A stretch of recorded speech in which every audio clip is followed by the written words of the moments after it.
Seguindo aqui com o nosso programa, porque o ônibus que capotou na rodovia Fernão Dias com torcedores do Corinthians não tinha registro nem autorização para fazer o transporte de passageiros. A informação é da Agência Nacional de Transportes. Eu vou para um rápido intervalo para você que está no rádio. São 10 horas e 54 minutos.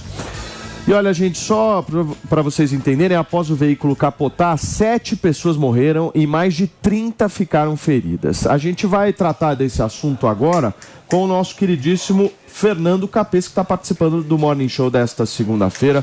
Capês, vamos falar um pouquinho a respeito aí dessa empresa. Ontem a gente comentou, né, no Tá na Roda, quais eram as implicações que essa empresa poderia ter.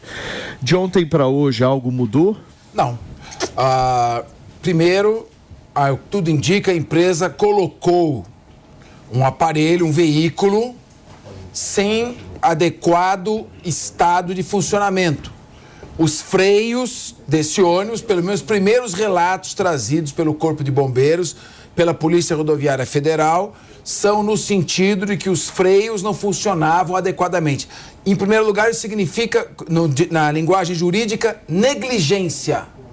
Deixou de tomar uma cautela necessária para evitar o acidente. Falta de manutenção, né? Falta de manutenção, claro, essa falta de manutenção. Você está dizendo que perdeu o freio, né? Então, perdeu o freio. Ele está alegando. A investigação ainda não mostrou a real causa. Então, nós estamos falando com base sempre, Sua Excelência, o fato. Os fatos que chegaram até aqui, nós estamos comentando, interpretando em cima dos fatos que nos chegaram. Então, a empresa colocou, a princípio, um veículo, como disse o Mano, que não teve manutenção adequada, não tinha estado de freios em funcionamento. Isso é negligência. Segundo, some-se a isso, uma culpa não exclui a outra. Sim. O motorista estava em velocidade incompatível com o local?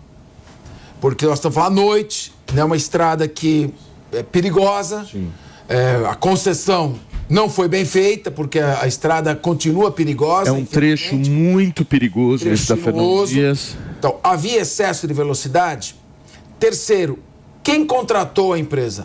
Quem contratou a empresa se cercou das cautelas, procurou uma empresa que era idônea, fez a pesquisa. Então, são 3 tipos de responsabilidades. Sim. Primeiro, o contratante, a torcida que contratou a empresa. Segundo, a empresa que colocou o ônibus a serviço. Terceiro, é preciso verificar se o motorista estava conduzindo de maneira prudente o veículo.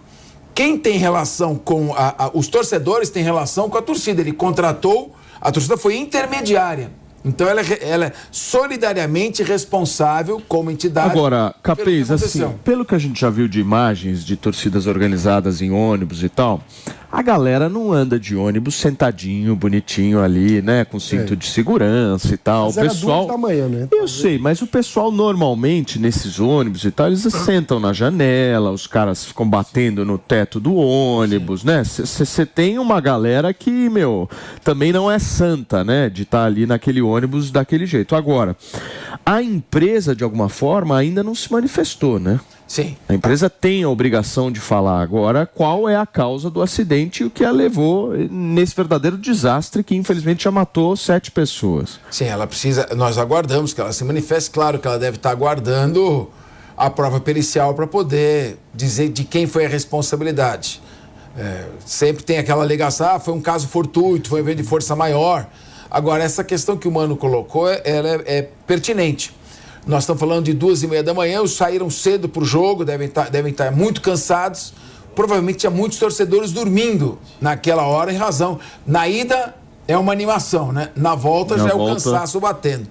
Então, infelizmente, mais uma tragédia. E quando ocorrem as tragédias, não é querer... quer apontar o dedo. Sim, quando ocorre uma tragédia, é necessário proceder-se à responsabilização, primeiro, para que se extraiam lições, para que as tragédias não se repitam. Em segundo lugar, para as famílias que perderam seus entes queridos, nada vai sufocar a dor da perda, mas a legislação estabelece direitos à reparação.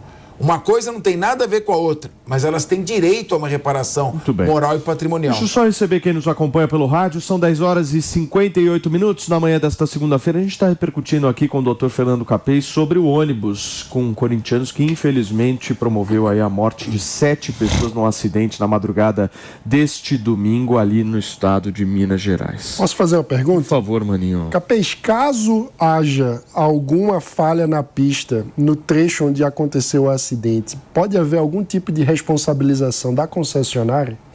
Olha, em tese, pela jurisprudência, não. Ela não responde pelos...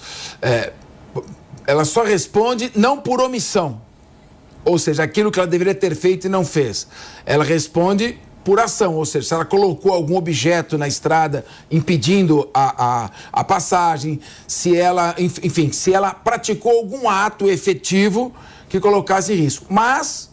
em tese, dependendo do buraco, daquilo que estava, se fica uma negligência muito clara, é possível, excepcionalmente, que ela seja responsabilizada também sob o ponto de vista civil, não sob o ponto de vista criminal. Mas, em regra, muita gente já tentou entrar com ação, por exemplo, contra a prefeitura, porque estoura o pneu num buraco. A jurisprudência no sentido de que, se o dano é provocado por uma omissão, uma falta de ação, no caso do poder público, tudo pode.